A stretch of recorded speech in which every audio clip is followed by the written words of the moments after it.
ब्रह्मादेवात्मबुद्धिं प्रकाशं मुमुक्षुर्वै ज्ञानमहं प्रपद्ये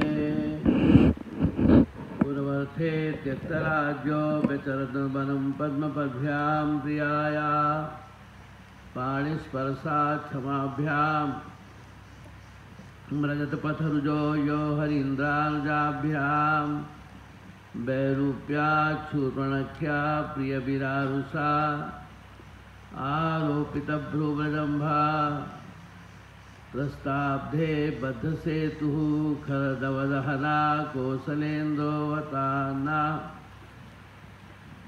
नमोऽस्तु रामाय सलक्ष्मणाय देव्यै ततस्यै जनकात्मजायै नमोऽस्तु रुद्रेन्द्रियमानिनेभ्यो नमोऽस्तु चन्द्रार्कमरुद्गणेभ्यो रामो रामानुजं सीतां भरतं भरतानुजं सुग्रीवं वायुसूनुं च प्रणमामि पुनः पुनः सीतानाथसमारम्भां रामानन्दार्यमध्यमाम् अस्मदाचार्यपर्यन्तां वन्दे गुरुपरम्परां। मंच पर आसीन समादरणीय अपने गुरु भाई श्री स्वामी जगन्नाथ दास जी महाराज, हरिहर आश्रम के प्राचार्य, विद्यालय के प्राचार्य श्री स्वामी जी महाराज, आश्रम के संचालक श्री स्वामी रामशरण दास जी महाराज, विभिन्न आश्रमों से आए हुए महंत, श्री महंत, प्रतिनिधिगण, अन्य समितियों के पदाधिकारीगण, दूर दूर से आए हुए भगवत भक्त वृंद, सीता सहचरी, देवियों, माताओं, बहनों, मंगल कामना के लिए दो बार भगवान के परम मंगलमय नाम का संकीर्तन करने। श्री राम जय जय राम, श्री राम जय जय राम, श्री राम जय जय राम, श्री राम जय जय राम, श्री राम जय जय राम, श्री राम जय जय राम, श्री राम जय जय राम, श्री राम जय जय राम, श्री राम जय जय राम,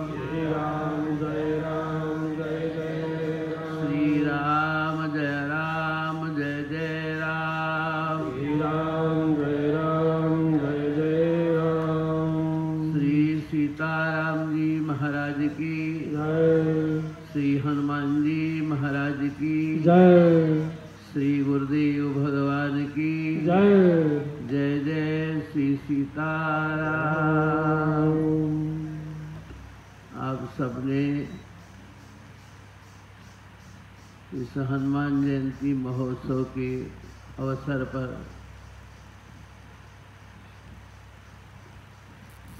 यह राम नाम लेखन स्तंभ जो आप लोगों ने देखा, अनावरण किया, तमाम महापुरुषों के अनेकानेक विचार सुने, नाम के महात्म्य की महिमा श्रवण की,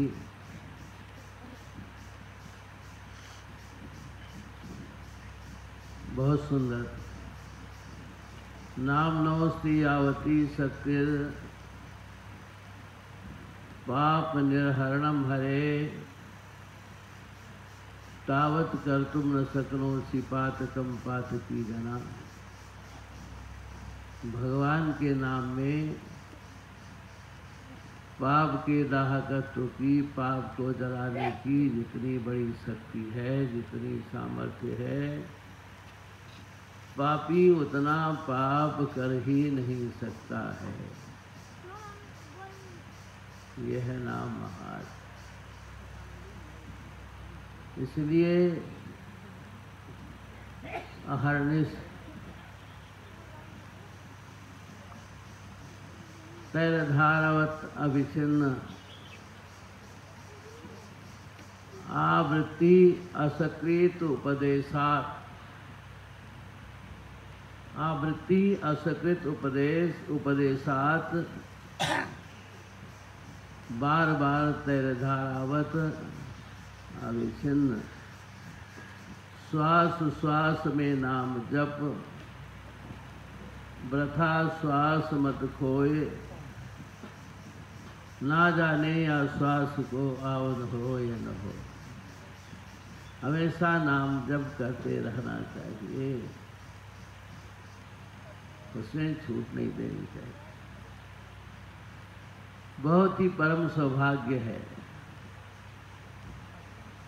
अभी स्वामी जी ने वर्णन किया और आप सब लोग जानते हैं, यहाँ के निवासी हैं। हमारे प्राचीन महर्षियों की हमेशा हमेशा तपस्थली रही। महर्षियों ने इसी स्थान से, इसी स्थल से तमाम प्रकार की शक्तियाँ प्राप्त की, तमाम प्रकार से साधना किया। हमेशा हमेशा यह देवभूमि रही, पवित्र भूमि है। और यह स्थल तो आप देखते संगम के तट पर स्थित है और भी बड़ा पवित्र है। हमने तो शायद सबने इतनी यात्रा नेपाल की नहीं की। हमने ऊंचे ऊंचे पहाड़ियों पर, बर्फीले पहाड़ियों पर भी यात्रा की। कितनी बार महाराज जी इसी रास्ते से हम 2 बार मानसरोवर गए, नेपाल के रास्ते से। सिमिकोट से पैदल चल करके गए। मुक्तिनाथ की भी यात्रा हमने 8 बार की, 8 बार गए। एक बार दामोदर कुंड तक गए और ग्लेश्वर तक तो कई बार हम गए, हमने देखा है। तो यह तपोभूमि है, बड़ी पवित्र भूमि है। इसकी सराहना, इसकी प्रशंसा शास्त्रों ने किया है, महापुरुषों ने किया है, उत्कट साधना महर्षियों ने किया है यहाँ पर। और यहाँ की संस्थापक माता जी बार बार प्रार्थना करती रही, बार बार याचना करती रही, महाराज जी इसका देखरेख होना चाहिए, इसकी व्यवस्था करिए।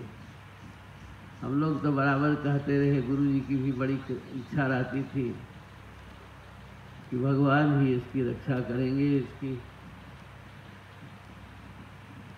देख रेख भगवान के द्वारा ही होगी। और संयोग आया,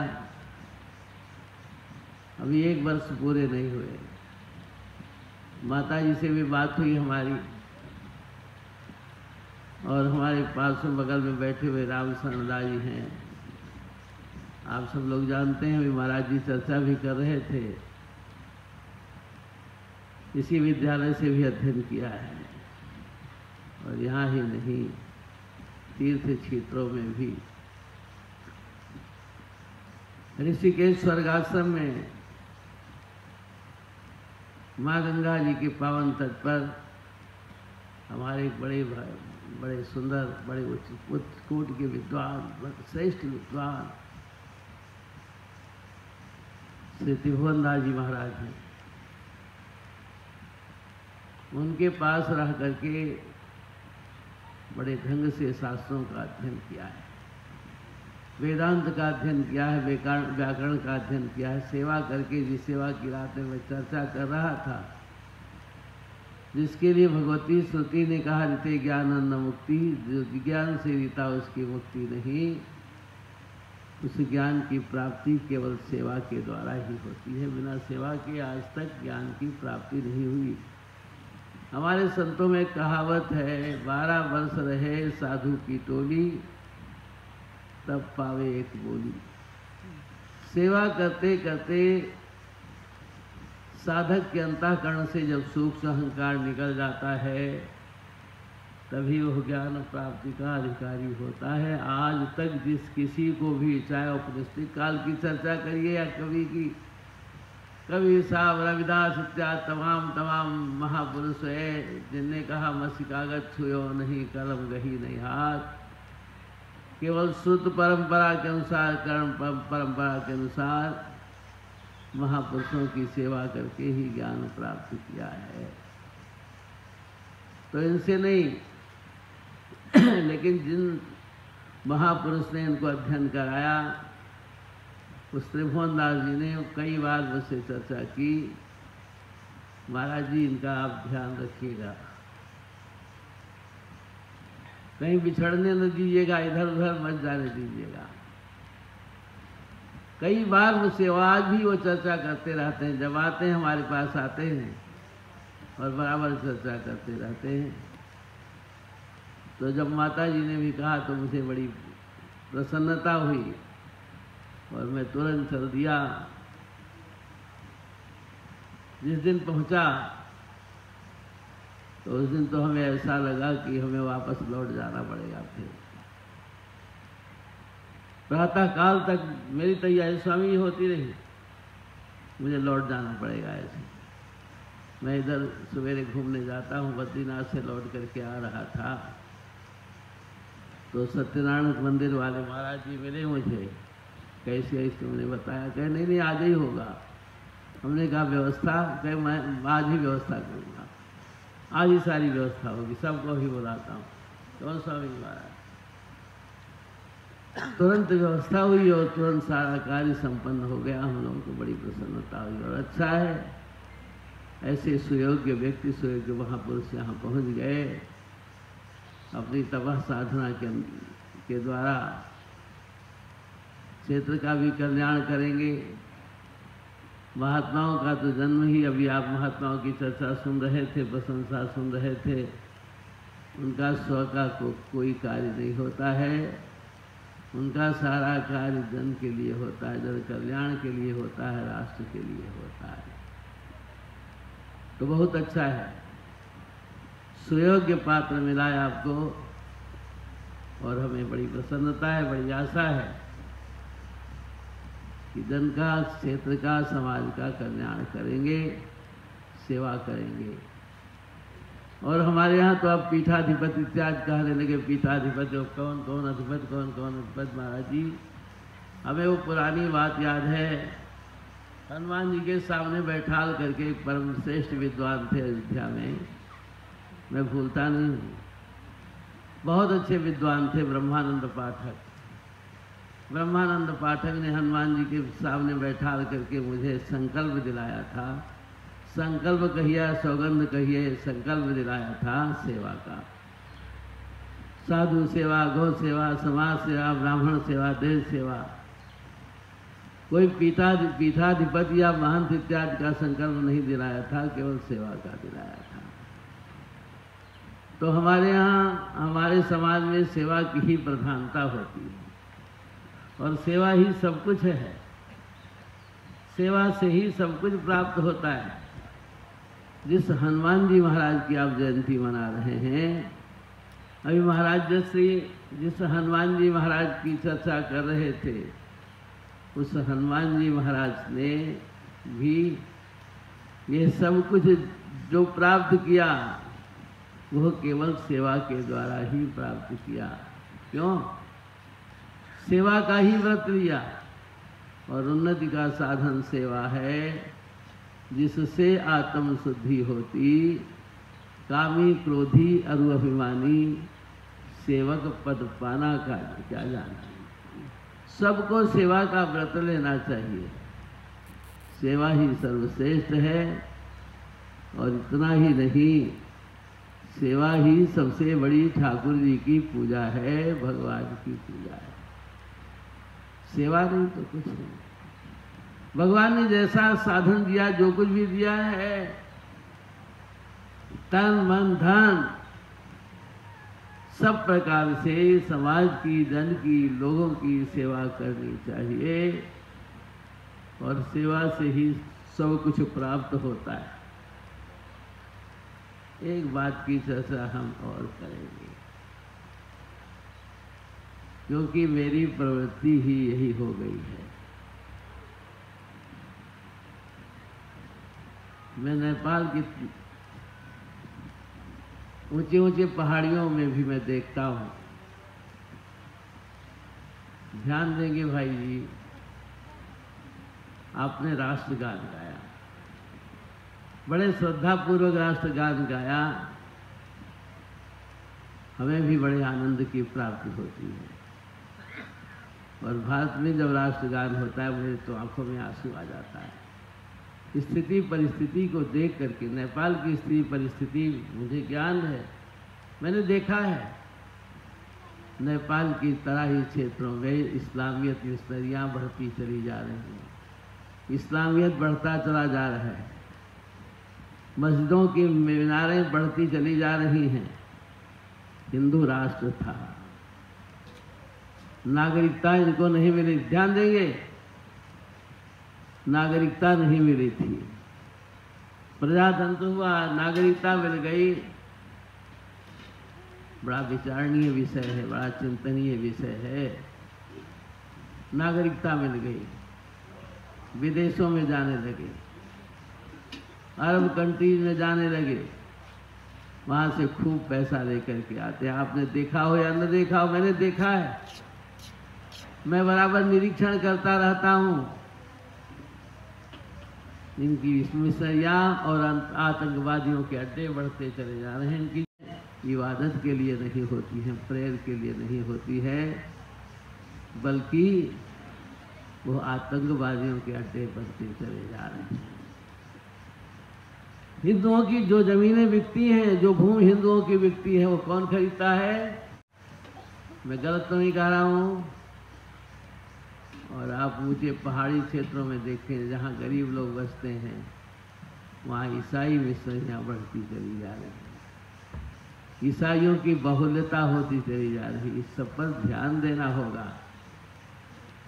आप बोलते हैं नेपाल जननी की जय, क्यों? और कोई देश ऐसा बोलता है? जहाँ हिंदू है वहीं माता और जननी है, जहाँ हिंदू नहीं है वहाँ माता और जननी नहीं है। भारत माता की जय, नेपाल जननी की जय। हाँ, ये ईसाई और ये इस्लाम के लोग नेपाल की जननी की जय बोलने वाले नहीं हैं। इसलिए इस विषय पर आप सबको ध्यान देना होगा। ये देवभूमि है, हमारी प्राचीन तपस्थली रही है, इसको हम किसी प्रकार से बिगड़ने नहीं देंगे। अगर इस पर ध्यान नहीं हुआ, ध्यान नहीं दिया हमने, इस पर विचार नहीं किया, तो धीरे धीरे आगे आने वाले समय में क्या स्थिति परिस्थिति होगी ये आप विचार कर सकते हैं।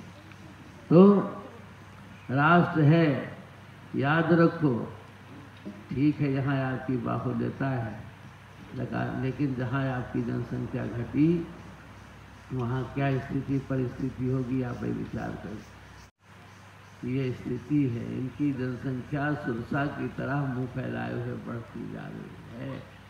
अब यहाँ आपके क्षेत्र में तो नहीं, लेकिन आपके तराई क्षेत्र में, सीमावर्ती क्षेत्र में इनकी जनसंख्या बढ़ती चली जा रही है, इनकी भूमि बढ़ती चली जा रही है, आतंकवादियों के अड्डे बढ़ते चले जा रहे हैं। इस सब पर आप सबको विचार करना होगा, ध्यान देना होगा। तो बड़ा ही सौभाग्य है।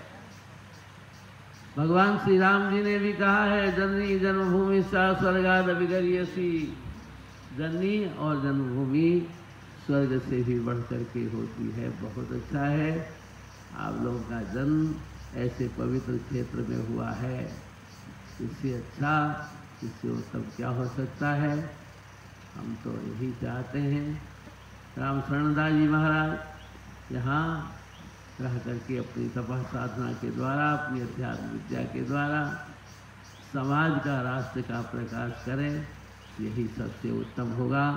हम ज़्यादा समय आप लोगों का नहीं लेंगे। जय सिया राम, जय सिया राम, जय सिया राम। हमने दूसरों के मुँह से सुना था। महाराज जी